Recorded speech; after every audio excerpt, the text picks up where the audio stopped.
Before we did any of the work, our yearly gas and electric bill together was about $1,600 for the year. And now, after the work, our yearly electric bill last year was $342 for the whole year. Welcome to the Passive House Podcast, brought to you by Passive House Accelerator, a catalyst for zero carbon building. For news, inspiration, and connections from all flavours of Passive House, check out passivehouseaccelerator.com. Sign up to receive regular updates about events, get your questions answered, and contribute to the community dialogue. There's loads of free information for experienced professionals and people just starting out on their Passive House journey. We hope to see you at one of our weekly Passive House Accelerator live webinars. In the meantime, here's this week's Passive House Podcast. Hello and welcome to the Passive House Podcast. My name is Zach Semke. I'm coming to you from Seattle, Washington, and I have co-host Jay Fox with me today. Jay, how are you? I'm doing fantastic. I'm back from Florida and currently in Nashville, where it went from 80 degrees and sunny to 11 and snowy in pretty much a span of about an hour and a half. So wow, let's call it invigorating getting off the plane and dealing with that. Nice. In Seattle, we've had unseasonably beautiful weather over the weekend, which has been a nice break from the rain, the dark and the rain. So I'll take it. I'll take it. So we have a great interview from a practitioner from one of my favorite firms, Love Schack Architecture. And thank you, Jay, for this interview with Andrea. And we'll look forward to hearing a little bit more about how you connected with her. Before we do, though, and I want to thank some folks for the support of Passive House Accelerator and everything we do here at the Accelerator, including the Passive House Podcast. So starting with a big thank you to Rockwell North America for being our sponsor of the week and making everything happen for us this week. Thank you too to our stakeholder partner, NYSERDA, the New York State Energy Research and Development Authority, and to our founding sponsors, 475 High Performance Building Supply, Ingui Architecture, Partel, Rockwell North America, and Zola Windows. And thanks to our champion sponsors, Bewizo, Cascadia Windows and Doors, European Architectural Supply, Thacro, Icon Windows and Doors, Intelligent Membranes, LG Air Conditioning Technologies, and Source 2050. So Jay, this is a really great interview and looking forward to queuing it up here. How did you connect with Andrea? And I know that she's going to be involved in the Best of Retrofit conference, Yep. I believe. So yeah, give us a little background before we dive in. So I wish I could take credit for getting in touch with her. That was more Mary James, our other co-host. Yeah. And so Mary and Andrea kind of linked up specifically to talk about Andrea's. I think the focus was going to be on that mechanical system and the fan system that she has, which are very cool and just sounds great for that climate. But then Mary had to deal with her own passive house project that's going on in her backyard in Santa Cruz, and she got stuck in traffic. So I had to hop in and do a bit of the interview. I think I'd planned we were going to both do it, but it ended up just being me. But I think it turned out really well, and yeah, we had a really great conversation with Andrea. Yeah, nicely done. Well, let's dive in.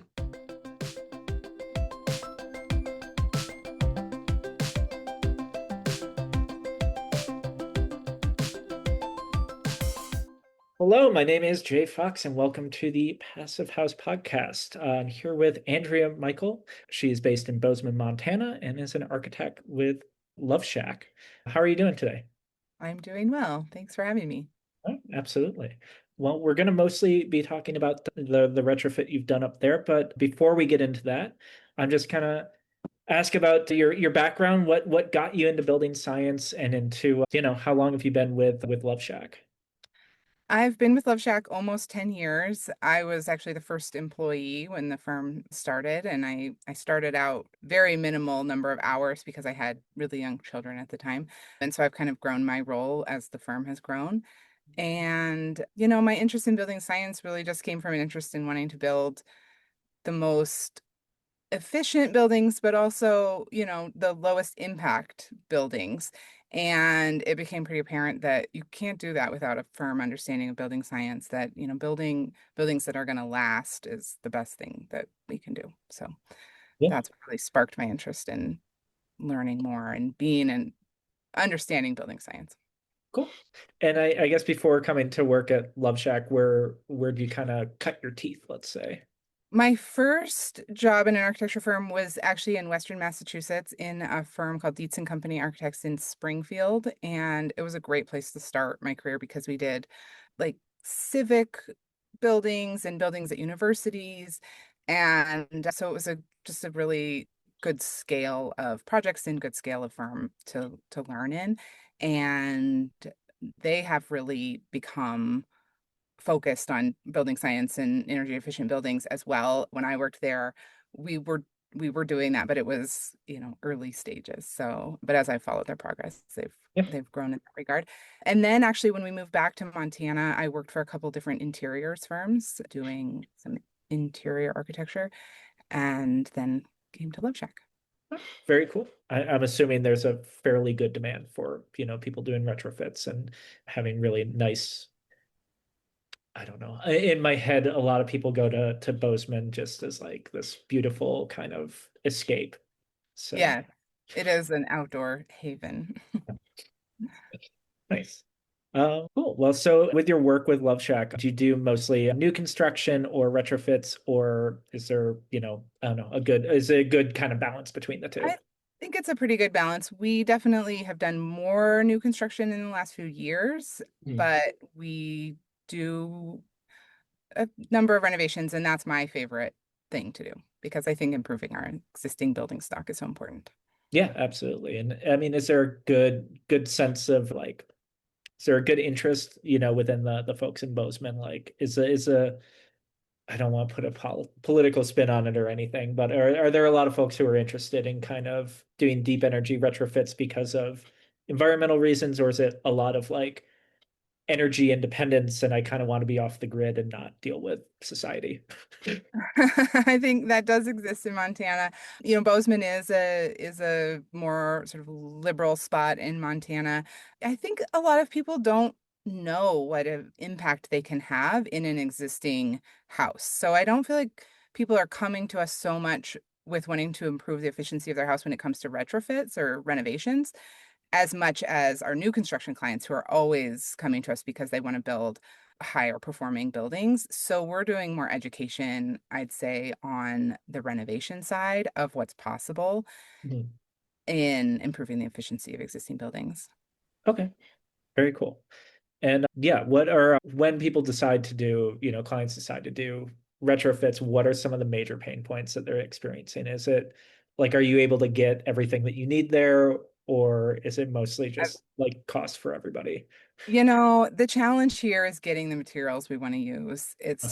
They're just not as available as they are on the coasts. Mhm. And so I was just talking to a contractor like an hour ago, and he's like, okay, I'm going to order some timber HP board, but I have to get an entire truckload to get it here. Do you have a project that needs it right now?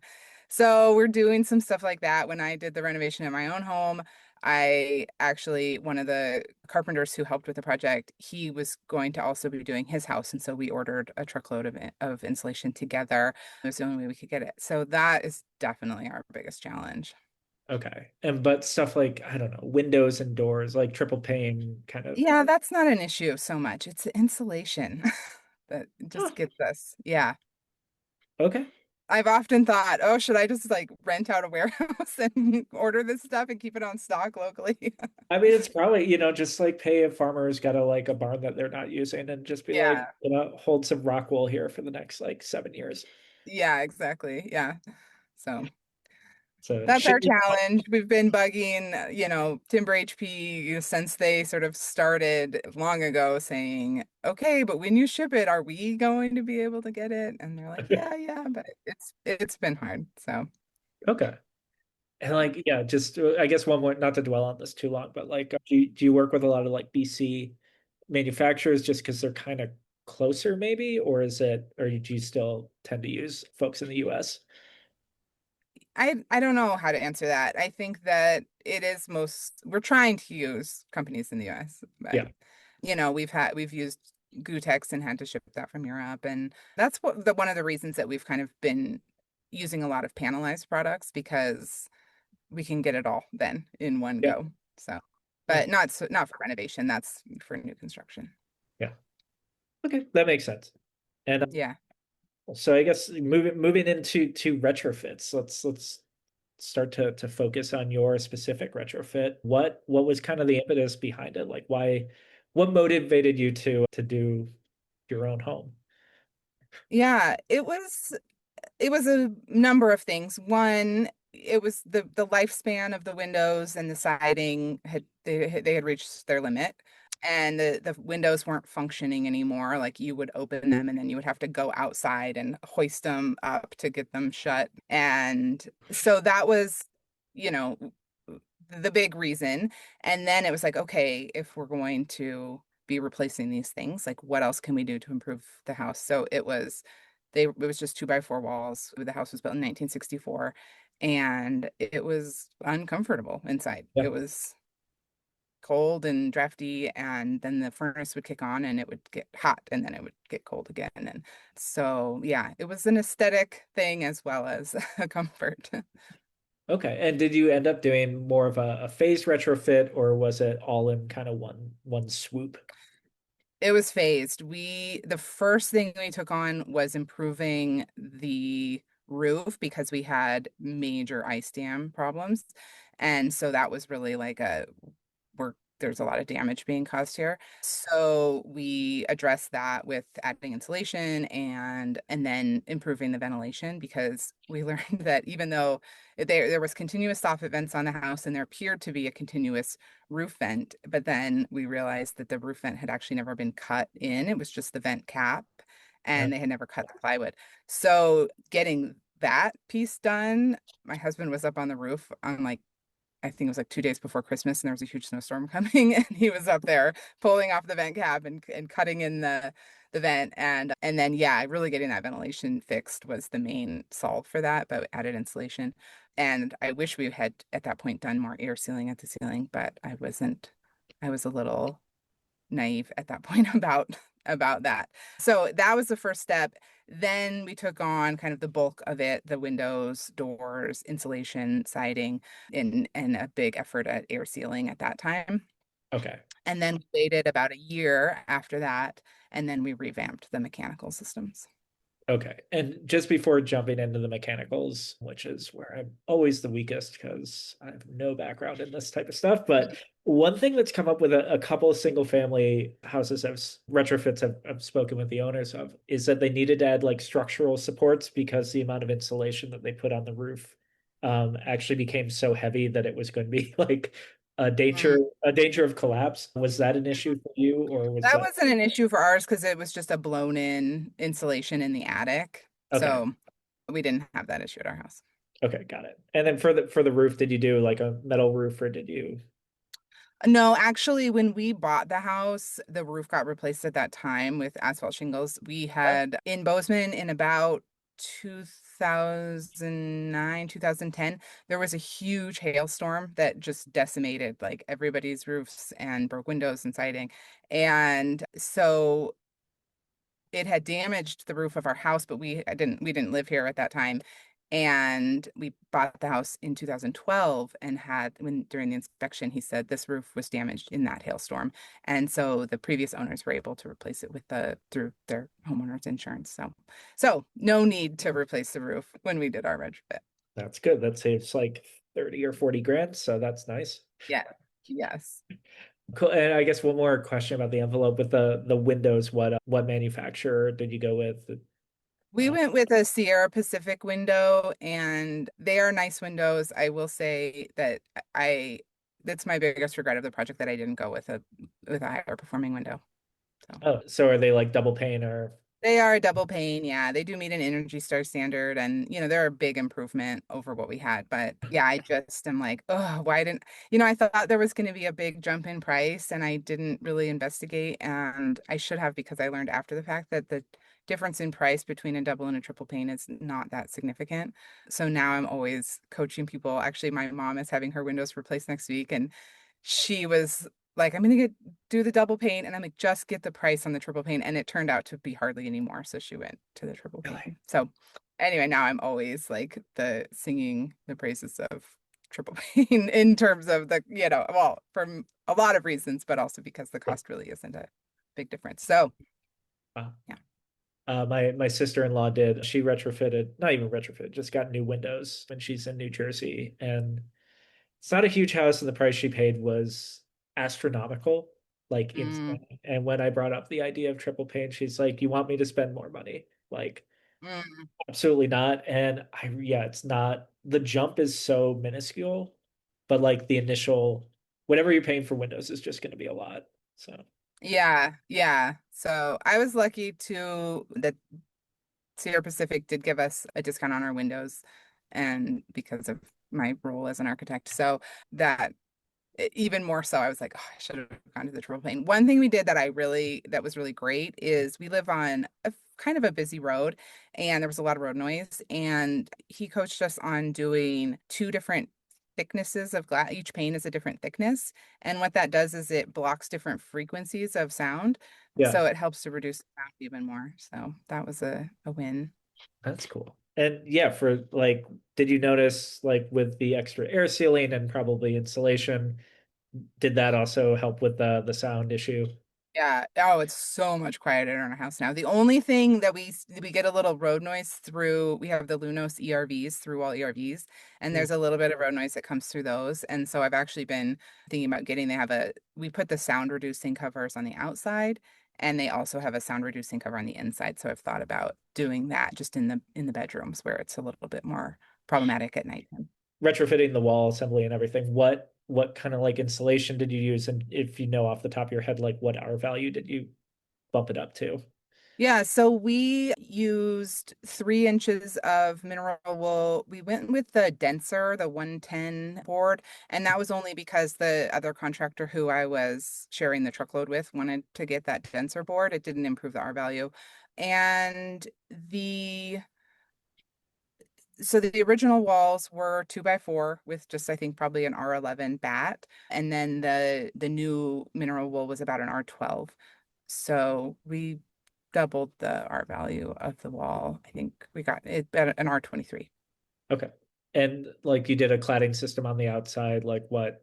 Yeah, we did a rain screen and then a wood siding. One thing that was cool, our contractor who we worked with is very conscious about materials, and he had replaced siding on a house right before our project that they had taken off some old cedar siding, and he saved it all and then he ripped it down and used that for the rain screen material at our house. That's very So cool. yeah, it was cool to see that being reused. And then additionally we used the Solitex Mento WRB, Mm. and so that really helped with the air tightness and was a good durable WRB. And we made sure to run it down past the sill plate and adhered it to the top of the foundation. So we got really good air sealing at the whole sill plate, which is a really leaky spot. Nice. And yeah, was there what kind of foundation? Is it just like a slab on grade or? No, we have a full basement Oh, and wow. yeah, and a concrete foundation. So I should have known that. The only other retrofit I've talked about, it's a guy in Livingston, and he had a full basement too. oh yeah, basements are pretty common here. Uh, Yeah, more and more we're not doing them, but basements and crawl spaces are pretty common. So we actually did a before and after blower door test. The blower door before was kind of a fluke, but I was at a conference here in town for this group called Habitat X, and they had a blower door there, a manufacturer of blower door. So they had one there to show. And so I was saying, oh, I'm just about to embark on this retrofit at my house. And so everybody from the conference came to my house and they brought the blower door, and we passed a hat around and everybody put in $1 and guessed what the blower door number was going to be. And then the person who got closest got all the money in the hat. So it was really fun. But so our starting blower door was a 7.5. And then at the end we got down to 3.5. So it was a big improvement Yeah, it's huge. for, yeah, yeah, for an existing house. That, we didn't really go super crazy on the details. We just did what made sense. And so We've spoken about the envelope. Let's get into the mechanicals. What, I guess, just overall, could you go over what system you decide to use? yep. So we had an existing boiler and radiator baseboards, hot water baseboards. And so I wanted to, if possible, reuse those hot water baseboards. Hmm. And so after, about a year of living in the house after the renovation, I used my energy bills this was all just me sort of like figuring out as I went along. I used my energy bills to calculate what my heating load was. And then I contacted a guy in town who was a dealer for Arctic heat pumps. And I was like, I would like to use an Arctic heat pump and use my existing radiators. And he was like, oh, well, you can't do that because those really are designed to work with 180-degree water. And the heat pumps, are about maybe 120. And so I did all the calculations for the number. I was like, we have so many linear feet of baseboard in our house. We had about 175 feet of baseboard. Yeah. And when I did the calculation based on our heating load, we needed like 36 linear feet at at the 170 water temperature, 180 water temperature. And so I said, couldn't we reduce the water temperature if we're keeping our linear feet of baseboard the same? And he was like, you could try that. So I was like, I'm gonna do it. I think it'll work. So anyway, we did it. We put in the Arctic heat pump, air to water heat pump, connected it up with our existing baseboard system, and it has just worked so beautifully that now they recommend that to folks that it's something that can be done. So we have the air to water heat pump. And then in addition to that, we have the Eco Ultra storage tank, which has a backup electric resistance heater in it. So if we ever are too cold for the heat pump to work, that kicks on. The heat pump does work reliably down to negative 20 degrees. And so it mostly works all the time. We have had 2 instances since we installed it where we've gone below negative 20 and we've had to use the electric backup. But we also have 3 solar hot water panels on the roof, and they integrate really well with that Eco Ultra tank. And so on those days where it was negative 30 degrees outside, it was sunny. And once the sun came out, the panels were putting out 200-degree water. Yours. So yeah, yeah. So that was amazing. We did learn a lesson that the glycol in the system, it it became slushy and stopped pumping. And so the first time we had that really major cold snap, we weren't getting the panels were just getting hotter and hotter and hotter, and we weren't getting any of that down into the house because the glycol had actually like basically frozen. So now we have the system set up where if it gets to a certain temperature, the glycol in the system, it just runs it through. And so it keeps it from doing that. So now we can always take advantage of the solar heat during those events, which seem to happen at least once every winter. We have at least negative 20 or below. So it's a lot. For like an extended like 4 or 5 day period, or just like there's one night where it's like that. It's usually like it's 2 to 3 days. Yeah. So yeah, I love those days. It's crazy, but I love them. So then what else? We have a tankless on-demand water heater as well as part of the system, so that if the water in the tank isn't getting to 120, for our domestic hot water, it boosts it to 120 for the domestic hot water. The system does do our domestic hot water and our space heat, so we don't have any additional water heater. And then we put in the Lunos through wall HRVs. Since we had improved the tightness of the house, we wanted to make sure that we had good mechanical ventilation. And then we have a 5.4 kilowatt PV system on the roof that also supports. So we're no gas in the house. It's all electric. And actually, I have some data. I was just looking at this week for another thing. So before we did any of the work, our yearly gas and electric bill together was about $1,600 for the year. And now, after the work and with the PVs, our yearly electric bill last year was $342 for the whole year. So a very good improvement in that. This is maybe not, this is kind of off topic, but like I was been hearing a lot about in New Jersey and parts of New England, electricity prices are like spiking to the Mm. point that it's making a lot of sense to do more solar and more renewable. Is Mm. Montana experiencing the same thing, or is it like been pretty constant? No, it is going up. Our gas prices are still really low here, but our cost of electricity has been going up. Okay, got it. Cool. And I mean, this is again a little off topic, but geothermal, is that a possibility in Montana, or is that like, Oh yeah, it's definitely a possibility here. You know, we have the caldera just down the road. So, but so that's actually really common in Big Sky. A lot of the big houses there do geothermal. I think that it is when we're building really efficient homes that a geothermal system is way overkill and really expensive. So we don't do geothermal really for any of our projects because our heating systems are so minimal. I will also mention there were two additional mechanical pieces that we did later on. One was when we bought the house, we tested for radon. Radon is pretty prevalent here, and the house was fine because it was so leaky. And then when we tightened it up, I thought, oh, we better test again. And sure enough, our radon levels were high. So we put in a radon mitigation system after, like, it's been a few years now.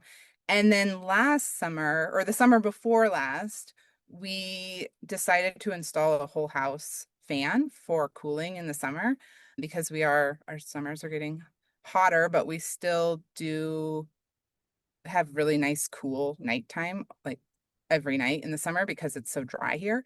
So we put in a whole house fan and by Airscape, and we didn't get it in until the end of the previous summer. So this past summer was the first that we used it, and it was amazing. We would just turn it on and let it run on low all night long. And every morning my daughter complained, it's so cold in the house. I'm like, that's perfect. That's what we want. I think what it really does so well is it really cools off the attic overnight so that the next day the house is able to take on more heat before it starts to get hot in the living space. So that's been a really good addition to the system. well, that's a really good. I grew up initially outside Detroit and have a bunch of friends who are still in Michigan, and that sounds like a pretty cool system because Michigan's very humid, but it's still cool even in the summer at It night. still does get cool at night. Yeah, I don't know how well they work in more humid climates, but in dry climates like ours, they're fantastic. Yeah. And again, did you have any like smoke since you've done the retrofit, and have you noticed kind of like an A and B, like beforehand it was you could feel it in your lungs and now it's a little bit better, or were you lucky since the retrofit you haven't had one of those? We've definitely had smoky summers since the retrofit, and it is nice to be able to close the house and just run the ventilation. This summer was not very smoky. We had a couple days at the end of the summer where we had some higher levels of fine particulate matter. That is one thing that if we have a smoke event, running the whole house fan isn't the best because then you're just pulling all of that through the house. So that really works best for when the air quality is good. Yeah, that makes sense. Yeah. And yeah, so do you have filtration like set up, like extra filtration kind of set up for emergency events? Like, do you have filters on hand that you can plug in that help, I or yeah, I do have some air filters for the house, and I keep thinking that I will order, but then I guess we haven't had such bad events that it's really made me do it. But Lunos does have fine particulate filters for their HRVs. So I keep thinking, oh, I should get those and have them on hand so that I can use them but then it passes and go back to our regular system. yeah, it's usually, I mean, when everything's fine, you're not, I planning. know. Yeah, and then we're in the middle of it, and I'm like, well, it's not going to come until it's done anyway. So, but yeah, I do think that that would be a good addition to what we have currently. So, And I should have asked this beforehand, but like, what was the whole timeline of the project from like when you started to, the initial kind of attic renovation or retro mhm. to the time that you actually finished? It's a good question. We we I think we probably did the work on the attic in maybe 2014, 2015. Then we did the bulk of the energy retrofit work in 2019. And then the year later, we did the mechanical work. So I'd say overall, it was about a 5 or 6 year endeavor to do all of the parts. It seems like it's pretty cleanly broken up. Like that doesn't seem to. Again, the only other person I know who did a retrofit in Montana, it's a guy who took an EMU course, came home and decided he was going to retrofit to Enerfit standards his entire house, and Hmm. it's just been, like working on it nonstop for like 6 years. Yeah. Yeah, when we did the siding and the insulation in the windows, that's the first time we ever hired a contractor to do any work. We had always been DIYers before that. And so that was huge for us to be able to go to work and come home at the end of the day and see how much progress they had made. Yeah.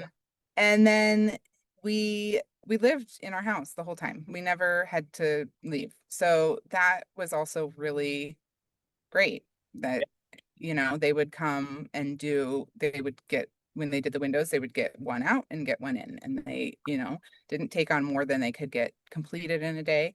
And so we were scrambling when we put in the heat pump. We were having one of those -20-degree events coming at us quickly down the horizon.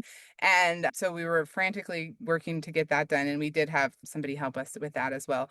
And then we turned it on, and literally the next day we were like, let's see how it works, because it was -20 degrees outside, and it was amazing. It worked so well. Yeah, planning for resiliency. Like, is there any extra issues that you had to kind of confront in terms of climate resilience? We already spoke about wildfire, but like, are you by a river, or is there any other kind of like issue I'm not really thinking of that you had to plan around?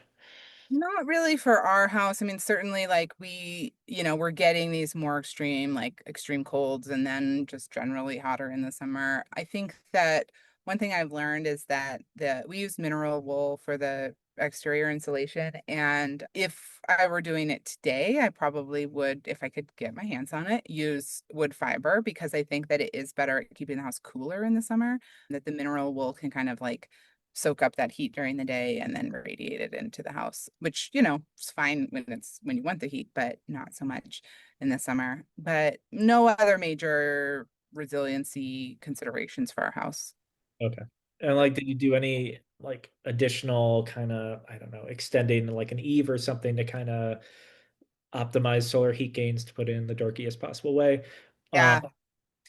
No, we had really good, nice overhangs on the house before. We have pretty good southern, the windows on the south side. Like I'm looking at a picture now that was taken in the summer, and it's like fully shaded by the overhang. And then the other thing that was already really well designed in our house was our garage is on the west side of the house, and it does have one window, but we don't have any major west facing glass, and that is like the biggest challenge where we live for heat, for overheating the house, is west facing glass. huh, okay, So that was already a good feature of the previous home. It's a really lovely, it was, yeah, like I said, it was built in 1964, and it was just a really well designed house from the beginning, I think. cool. And is it, I mean, is it in town or is it kind of like a little bit outside or Yeah, what? we're right in town. We're kind of right on the outskirts of the downtown core. Okay, got it. These are questions I probably should have started with, like square footage and stuff like that to like get an idea. Yeah, I don't know. it's 2,400 square feet, and that's 1,200 on the main level and 1,200 basement. It's same. And we use the basement, like we have our bedroom in the basement. We love our basement. It's great space. When you're doing retrofits within Bozeman or Montana in general, like what are kind of some of the, if somebody's like a DIYer like yourself, like what would you recommend they start with before even they like go to a designer or start to undertake a major retrofit? Like what little things can they do to start to just like eat away at their electricity bills and just make a more resilient home? Yeah, I think air sealing is the best thing that people can do to begin with. So, the low-hanging fruit, of course, is like around windows and doors. But if they can air seal, like at the rim joist, and if they can get up into their attic, if they have one, and air seal where, they have penetrations in interior walls, that is the biggest first step you can take. Okay, cool.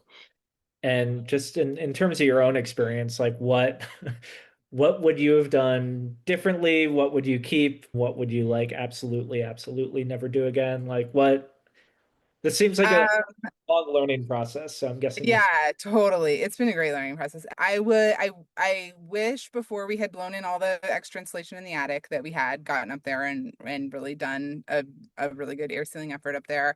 And then, like I had mentioned, I would have done a higher performing window if I were taking it on now. I don't know that there's anything we did that I was like, oh, that I would never do that. But we also, we did a pretty modest, I'd say, retrofit. Like we improved the house significantly from where it was, but we didn't do anything that was really a reach Yeah. from what, anybody could do. When we did the attic insulation and improvements, I cannot remember how much that cost, but we took out a loan for the retrofit portion, and our loan was, I think that we thought it was going to cost about $65,000. We took out a loan for 75, and of course we spent all of that. And then we also took out an additional loan for the mechanical piece for $20,000. And that, I don't know if this still exists in Montana and if it exists elsewhere, but at the time, there was a loan program for renewables through the state. And so because our mechanical system also included renewables, the solar and the PV, we were able to qualify for that. And it was a very low interest loan, and it covered the other mechanical work. So, and then when we got done, we refinanced and rolled it all into our mortgage. So Yeah. that's how we paid for it. It was a really, not a big lift when you think about, paying it off over 30 years. So, and it Yeah. did our mortgage. Yeah. Especially with your, not huge savings, but some savings in terms of, utilities.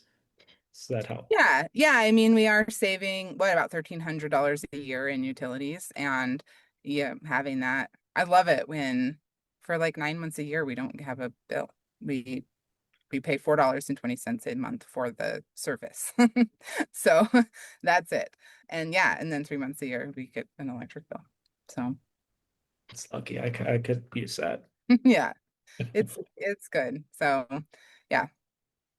I have a neighbor who's a contractor, and he's built several of our projects, and he has done almost exactly the same process on his house and has a very similar mechanical system.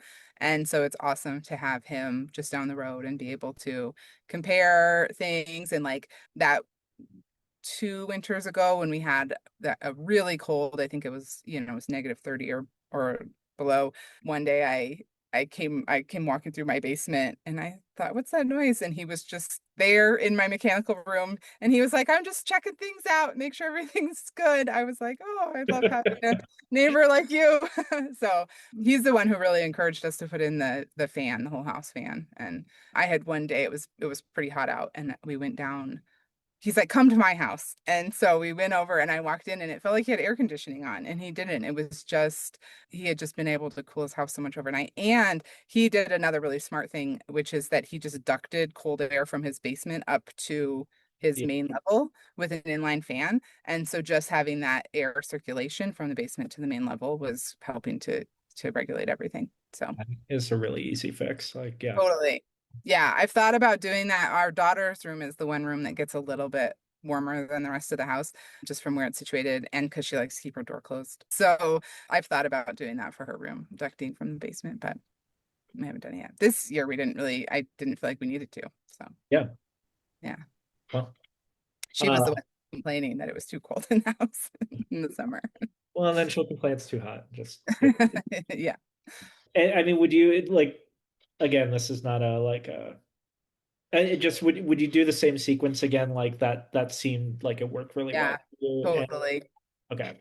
Yeah, the sequence was I thought perfect. Okay. Because I don't think this is really contested anymore. Everybody seems to be like do envelope first and then do mechanicals. Yeah. Yeah. Because you don't know what you need for your mechanicals until you've done your envelope. And what's so interesting is like we tighten the house up by about 45%. And then our heating load went down by about 40 to 45%. It was crazy the correlation between air tightness and heating load, heating demand. Yeah, I mean, was that a problem between, sorry to keep you so long, but I'm just curious now, like was it sweltering in there once you did the ceiling and then like you hadn't switched out the mechanicals yet? Like was it No, well, we were having like major short cycling because the massive boiler would kick on and it would heat up right away. And then, well, that was before I get well, both times. It would kick on and heat up and then before we did the renovation and then it would cool off almost instantly. That wasn't so much of an issue once we did the renovation, but then at that point, another reason that I really wanted to address the mechanicals is I hated having combustion appliances in the house. Just it just feels so weird to me that we have things that are just like shooting fire out of them inside of our homes and carbon monoxide. And so yeah, getting rid of the combustion appliances was a big motivator on the mechanicals too. and yeah, I've been going back and forth with a woman in Altadena to tell kind of her story about surviving the fires, and she's helping with the rebuilding. One of the biggest hurdles she's having is getting folks to go all electric because they don't want to give up their range. Oh And my gosh. And they should read, there was an article that came out a few years ago about how bad it is for indoor air quality. yeah, And it was interesting. My in-laws moved here to Bozeman in 2019, and they changed out their electric stove to a gas. And then this year they changed back to an electric because of the indoor air quality issue. So I think, and the interesting thing too is you talk to chefs, and even chefs are like, I prefer induction. And so I think once people kind of like get over themselves, like that, they will realize that like you can be a good cook without a gas stove. So so I cook a lot, and I was in New York, my last apartment, and we had gas, and now in Nashville we have electric. I don't think it's that big of a jump. Like it's yeah. really, I thought it was going to be so different. The only difference is I can't like Oh, violently shake your pan. Yeah, totally. I realized that when I looked and I was like, oh, those are some deep cuts that I just Oh, yeah. Oh my gosh. So I am the same. I cook all the time, and I grew up with a gas stove, but in my whole adult life, I've never had a gas stove. And I always tell people when they complain about having to get rid of their gas stove, like, I think it's so much more about like your cookware, having good cookware. But also, this is just a funny anecdote. That same neighbor down the road, he is famous for using the Intello tape for like everything under the sun to repair, and his glass ceramic cooktop cracked, and he was waiting for the replacement to come, and they were like, you cannot use the cooktop if any moisture gets down in there, can. And so he taped over the crack on his cooktop with the Intello tape so that he wouldn't get any water down in there, and then continued to use the other burner. And I was like, this is probably really not okay, but You know what? 475 will love to hear that. I think Johnny will be very pleased. yeah, and he and his kids, all their clothing is repaired, like all their, outdoor clothing is repaired with Intello tape. And but yeah, when he put it on the cooktop, I was like, that's amazing. Yeah. Yeah. I mean, I was more of a duct tape person growing up, but Yeah. you Yeah. change with the times. Yeah. I bought my husband a roll of the black Intello tape last year for Christmas because I'm like, oh, since we can, and we use it for everything. I mean, it's so handy. So It should be good time. yeah. Gonna be, yeah. All right. Well, cool. I think we've gone a little bit over, so sorry about that. Yeah, that's right.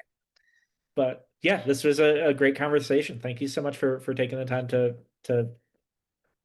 tell us about your retrofit and everything that's going on up there. Yeah. Yeah. Thank you for having me. It's always fun to talk about because it's like, I don't know, it was a lot of work and I learned so much from it. So it's great to share.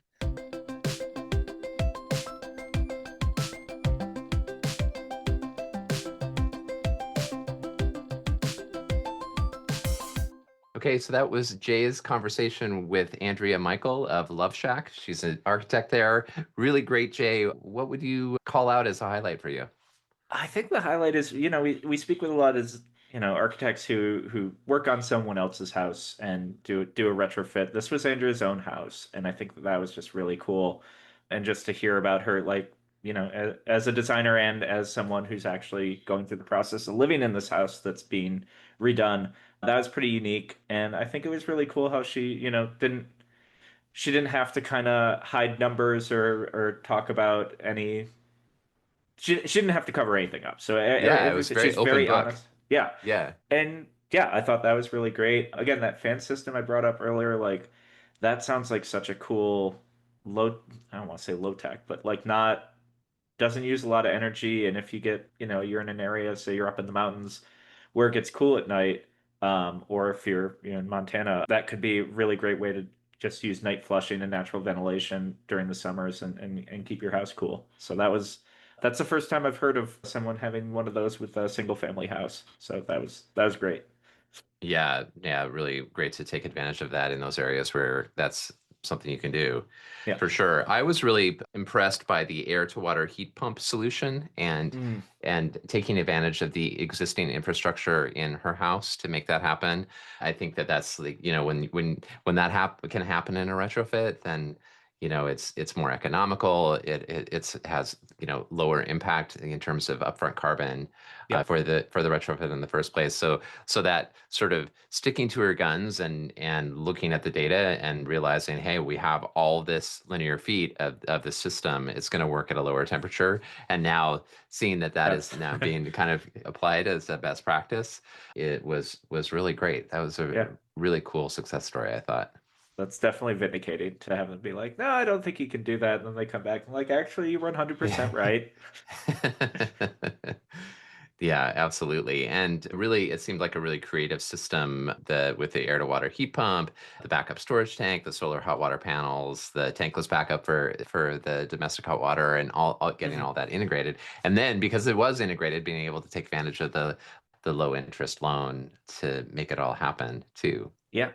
And we should look into that more. And if other states have that, I know at some point New York had it. I don't even know if they do anymore, but like if a fairly purple-ish sometimes state like Montana, it can be a little purple. Hmm. If they're offering a rebate like that, I'm sure, or some type of incentive, I'm sure there's other states, and we should, yeah, maybe look into that. I think that was another thing I really enjoyed talking to somebody who's out in Montana, which we don't hear a lot about projects in that state. So that was really cool. Yeah, yeah, absolutely. And the numbers don't lie. Going down from $1,600 a year for energy bills down to 342, and that's even accounting for the fact that it's also now all electric. Mhm. And she mentioned that electricity is a little more expensive there, or maybe significantly more expensive than gas is.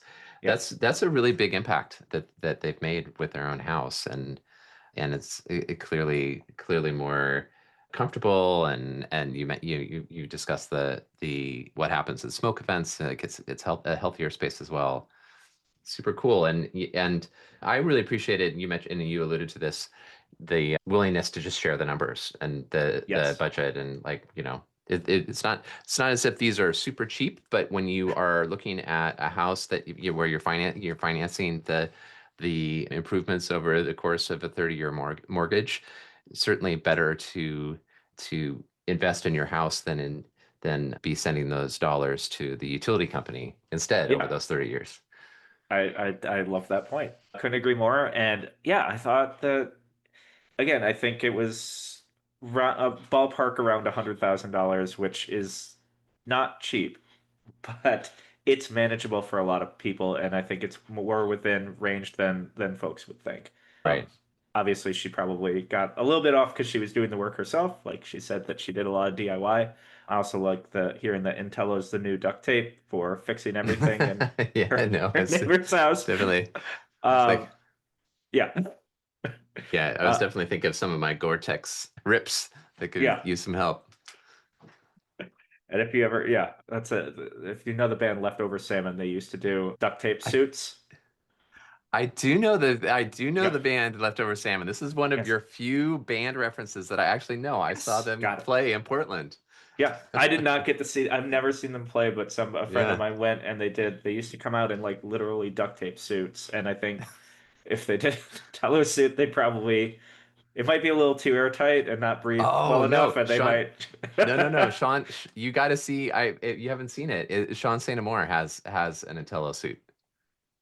I It's like have a seen that. tailored suit. Yes, yeah. Jesus, It's but it's awesome. Yeah, actually made of the material. It's not. I thought it was Mm. just like branded like that. No, it's made of the material. Yeah, Oh my. yeah, Okay, I do need to see that. yeah, So totally. this is what happens when I don't go out west. I don't get to participate in this stuff. That's right. Well, awesome. Jay, is there anything else you want to add before we Um, go to make a few announcements? no, I think we covered most of it, and it was again just really lovely to talk with Andrea. And yeah, Bozeman I've heard nothing but cool things about. So hopefully one day I can get out there and visit the city and see some of these projects that they're doing at Love Shack.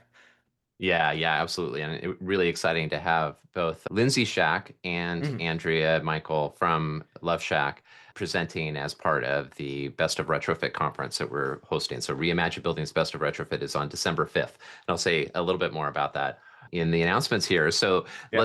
we've got a lot going on at Passive House Accelerator this week, including on Wednesday, we have a masterclass with Ryan Abendroth as our Passive House Accelerator live episode.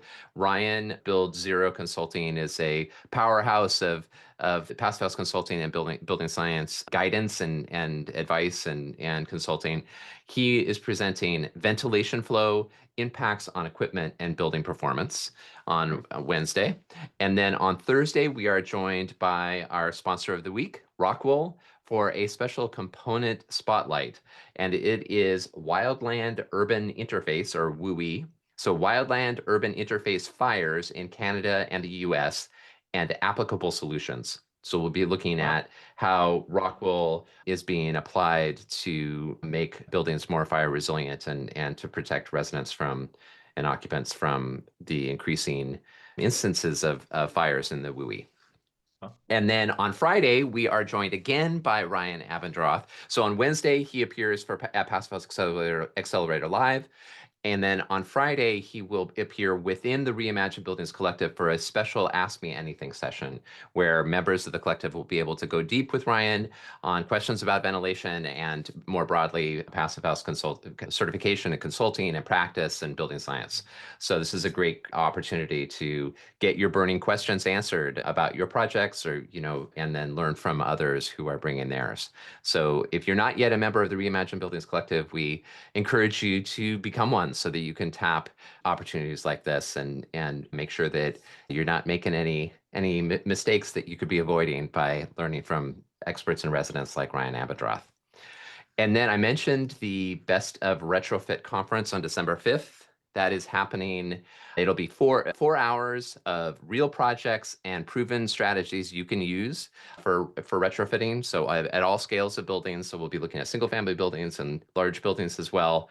And registration is open right now. And you can go to passivehouseaccelerator.com and you'll see a nice video banner up at the top with a reserve my spot for December 5th button so that you can get your ticket for that. And that also, incidentally, comes with 1 month free of membership to the Reimagine Buildings Collective. So we'll be having a bunch of follow-up programming after the December 5th conference with speakers so that you can, again, go deeper and have these more intimate Ask Me Anything sessions and other opportunities to learn from experts and peers.